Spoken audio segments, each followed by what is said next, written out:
J'ai le plaisir de recevoir Jeff Panaclock ce midi. Bonjour. Bonjour. Comment allez-vous? Salut! Et Jean-Marc est très bien. là également aussi. Vous avez une actualité très chargée. Hein. Oui, très.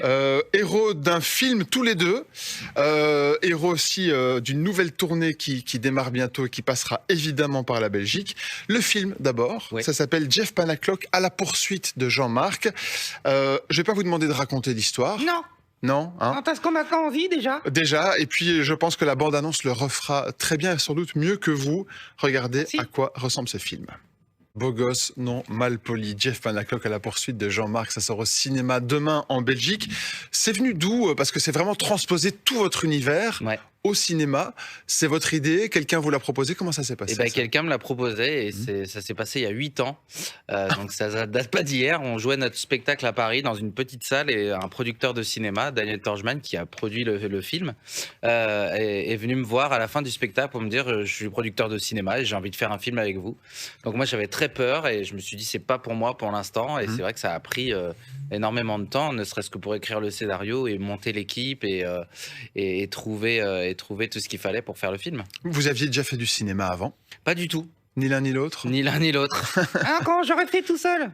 Je sais pas, ça justement, parce que Et non, lui, non. Mais non, parce que justement, dans le film, vous n'avez pas Jeff au bout de votre bras. Jean-Marc, c'est un personnage à part. Ça doit faire bizarre d'avoir un dialogue justement avec le singe qui est à côté de vous d'habitude. C'était très particulier, mais ça fonctionnait parce que je voulais pas de Jean-Marc en image de synthèse.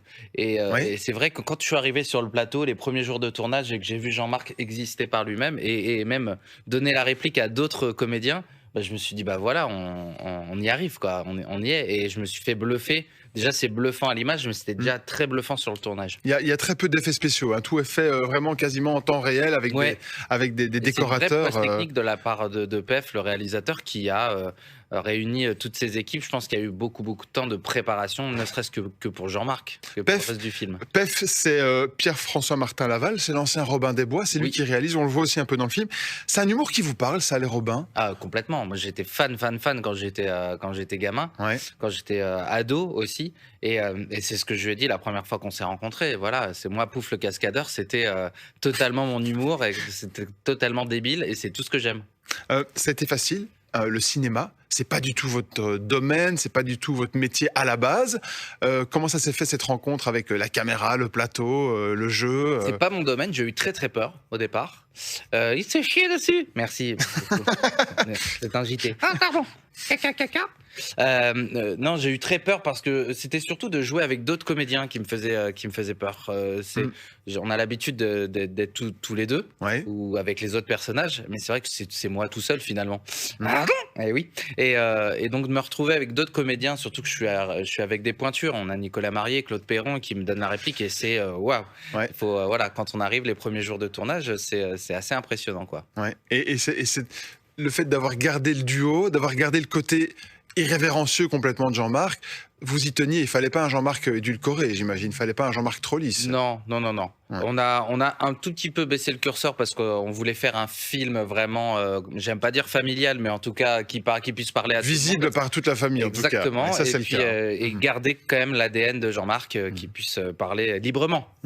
Couille. Voilà, c'est fait. Dans le film, vous avez le vertige. En vrai aussi ou pas? Un peu moins que dans le film. Dans le film, ça a été poussé un petit peu, mais non, un peu moins que dans le film. Et parce qu'il y a un passage où vous êtes dans une fête foraine, on vous met dans une attraction qui démarre très fort. Vous l'avez vraiment dû le faire, ça, ou bien c'était... Ah là là, il faut que je vous dise la vérité.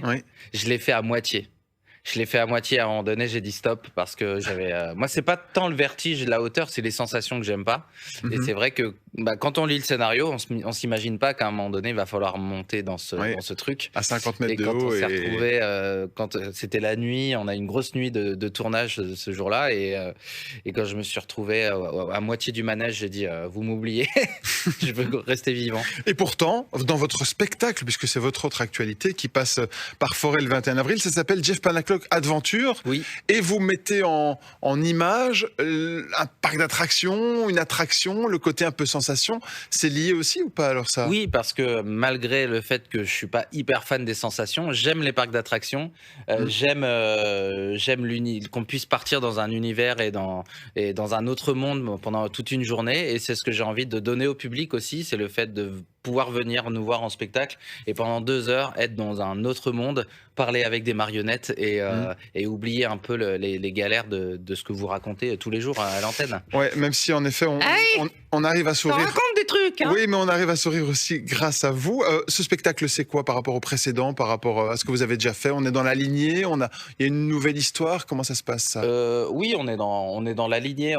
Pour les gens qui nous suivent, voilà, il y a toujours Jean-Marc, il y a Jackie qui est là, et puis on essaye de faire un gros spectacle. Il y a un gros décor, des grosses lumières, de la musique. Voilà, c'est vraiment un spectacle, Spectacle. comme j'aime. Vous savez qui était invité hier à votre place? Non. Non. C'est quelqu'un que vous connaissez bien, Ah. qui a laissé un petit mot pour vous. Ah oui. Et on va regarder D'accord. ce qu'il vous a dit. Regardez. Bonjour Jeff, j'espère que tu vas bien. Je suis en Belgique sur RTL et je tenais à te remercier parce que la première fois que je suis venu en Belgique pour le travail, c'était avec toi lors de ton précédent spectacle. Tu m'as fait non seulement connaître la Belgique, ce public exceptionnel qu'est le public belge, mais aussi tu m'as fait connaître le Grand Jojo. Parce que je ne sais pas si tu t'en souviens, enfin tu t'en souviens évidemment. On se posait la question si pour Jackie, on allait continuer avec Johnny Hallyday ou si on allait partir sur le Grand Jojo. Et donc grâce à toi, j'ai connu le Grand Jojo. Donc j'ai hâte de repartir sur la route avec Adventure. Je crois que la prochaine date, c'est le 20 avril au Forêt Nationale. Et je t'embrasse très fort et je te dis un gros merde pour ton film qui est sorti hier. Je t'embrasse. Alors, c'est Nicolas Nebo qui est le metteur en scène. C'est touchant, hein. Voilà, vous êtes quand même touché par ça parce qu'il a fait un chouette message quand il est venu hier pour présenter un autre spectacle. Oui. Voilà, il Très m'a beau dit, spectacle. Jean, Je sais même pas. C'est pour c'est les Cités d'Or. parce qu'il en fait tellement. Bah, j'invite les gens à aller voir les Cités d'Or parce que Nicolas, c'est mon metteur en scène et il a un talent fou. Et qu'est-ce qui représente pour vous au-delà de ça? Ça fait partie de l'aventure? Bah, pardon, hein. Ah, il va chialer encore. Chaque fois, c'est la même chose. Non, mais il représente beaucoup de choses. J'ai fait mon premier spectacle, puis j'ai rencontré Nicolas pour la mise en scène du deuxième, et il m'a amené tout le côté spectacle. Voilà, Nicolas, il écrit des comédies musicales, et moi, je suis un fan de comédie musicale, donc il m'a emmené, il m'a offert son univers, et il m'a permis aussi de rencontrer Dominique Mattei, qui écrit mes chansons et mes musiques sur mes spectacles. Voilà, c'est toute une équipe que j'aime. Ouais, et qui a beaucoup de tendresse et de sympathie pour vous, en tout cas en ayant discuté de ça avec lui. Mais il faut expliquer cette histoire du Grand Jojo d'abord et de Johnny, parce que là, on est un peu perdu, faut le décodage. Vous voulez, quelle histoire vous voulez? Alors, d'abord le Grand Jojo. Oh, Jojo, Jules, César. Ah oui, génial. Ah, il connaît, hein. Ah, c'est top ça. Qu'est-ce Oui. qui se passe en fait? Grand Jojo, ben, moi je chantais le Grand Jojo avec mon père, chef un petit verre on a soif à la guitare quand j'étais enfant. Et forcément, quand j'ai fait mes premières dates en Belgique, ben, j'avais envie de connaître le Grand Jojo. Et la première émission que j'ai faite, c'était avec François Pirette en Belgique. C'était la toute première, c'était il y a 10 ans presque. Et ben, j'ai rencontré le Grand Jojo qui était là ce jour-là comme un signe pour moi qu'il fallait que je continue dans ce métier. C'était un mythe pour vous, c'est vrai? C'était un mythe, en tout cas, c'était toute une histoire avec mon papa, et forcément, c'était très étrange. Vous savez, j'aime bien raconter ça, mais quand on mélange la vie privée et la vie professionnelle, d'un seul coup, voir le Grand Jojo, alors que c'est quelqu'un que je chantais quand j'étais plus jeune, voilà, c'était très bizarre. Et ensuite, j'ai raconté l'histoire à Nicolas, qui a découvert les chansons magnifiques. Vous allez donner la réplique à 2 personnages en même temps dans votre nouveau spectacle, Oui. c'est vrai ça? Oui. Ça va C'est aller. Jean-Marc et son fils, Jean Louche, voilà, qui est pire que son père. Et pour ceux S'il est qui pire ont que déjà vu le spectacle, ils savent que c'est pointu. C'est pointu, oui, mais s'il est pire que son père, faut pas Ouais. demander. Pour être Ah, vendu. ça, oh. Non, mais On est bien accueillis, en Bon, tout cas. Hein. vous êtes évidemment toujours bien reçus. Quelle qualité faut-il pour être ventriloque? Est-ce que ça s'apprend? J'ai essayé dans ma salle de bain ce matin, c'était une catastrophe. Qu'est-ce qu'il faut avoir de plus? Comment ça se travaille? Moi, je ça sais pas ce que j'ai de plus. En tout cas, j'ai énormément travaillé, ça forcément. Ouais. Et puis, je crois que je suis passionné. Donc, depuis le début, dès que j'ai découvert la ventriloquie, je me suis dit, je veux faire ça toute ma vie, et j'ai envie à chaque fois de mettre la barre un peu plus haute. Donc ouais, je fais 2 personnages en même temps, et puis je commence à chercher pour faire d'autres choses par la suite, parce que j'ai envie de montrer aux gens que Jean-Marc c'est bien, mais je peux faire plein d'autres choses, et que l'art de la ventriloquie ne se réduit pas qu'à un seul personnage.